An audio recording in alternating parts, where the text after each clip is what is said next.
안녕하세요. 저는 중랑구 중화동에서 건강제일 온누리 약국을 운영하고 있는 김희학 약사입니다. 2016년도부터 관내 어르신들과 학생 그리고 건강 리더분들에게 의약품을 안전하게 사용하는 교육을 진행해 오고 있습니다. 이곳 치매안심센터에서도 어르신들을 모시고 함께 교육을 진행했었던 기억이 남아 있습니다.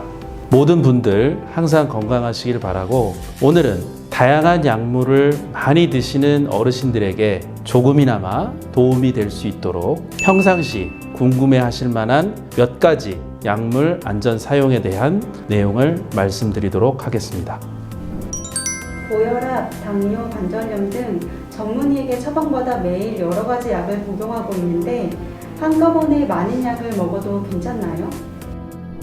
특히 어르신들은 다양한 질환에 대해 많은 약물을 처방받아서 한꺼번에 드시는 경우가 많으실 텐데요. 이러한 부분을 바로 다지약물 복용이라고 합니다. 어르신들께서는 기본적으로 장기적인 약물 복용을 해야 하는 고혈압, 당뇨와 같은 만성질환을 가지고 계십니다. 이런 경우 약물마다 다양한 복약 시간, 가령 식전, 식후, 식간, 취침 전 등 다양한 복약 방법이 있고, 함께 복용이 가능한 약과 병용 투여가 금기인 약들이 있습니다.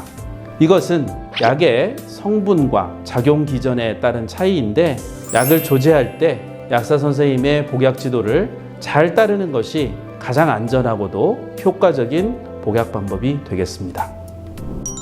노인에게 부작용이 흔한 약물과 그 증상은 무엇인가요? 어르신들에게 가장 흔한 만성질환이 바로 고혈압과 당뇨병인데요.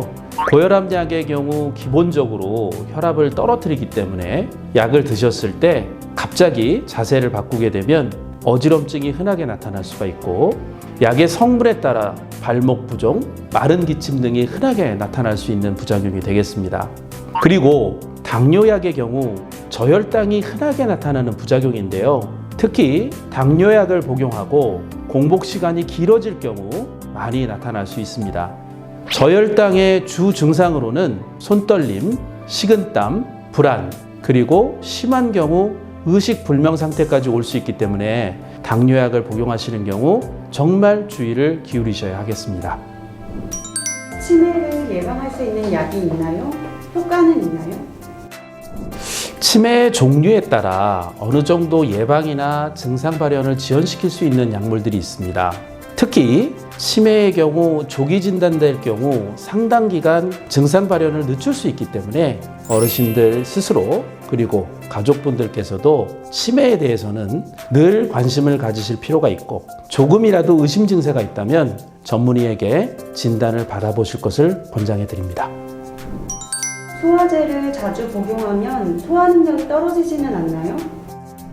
우리가 아는 소화제는 음식물을 분해하는 소화효소제와 위장 운동을 조절하는 위장관 기능 조절제로 크게 나눌 수가 있는데요. 특별하게 약으로 소화를 시켜야 하는 경우 등을 제외하고는 소화제의 습관적인 복용은 오히려 스스로의 소화 기능을 떨어뜨릴 수 있기 때문에 올바른 식사 습관과 식후의 적당한 운동 등을 권장해 드립니다.